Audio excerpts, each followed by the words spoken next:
ख़वातीन हज़रात, अब हम प्रोग्राम के नहायत अहम मोड़ पर हैं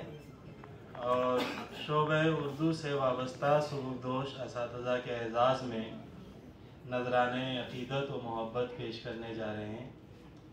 और इसके लिए जैसा कि सर ने अभी बताया कि प्रोफेसर मोहम्मद ज़ाकिर साहब जो हमारे शोबे के इस वक्त सबसे कदीम असातिज़ा में से एक हैं और ख़ासी उम्र भी हो चुकी है और तबीयत कुछ अचानक नासाज हुई है। और इनके अलावा प्रोफेसर अब्दुल रशीद साहब, उनकी भी तबीयत आज कुछ नासाज है, तो इनके जो तहाइफ हैं वो इंशाअल्लाह हम इन तक पहुंचा देंगे। अब मैं प्रोफेसर सदीकुर रहमान किदवाई साहब से गुजारिश करता हूँ कि आप सर प्रोफेसर काजी उबैदुल रहमान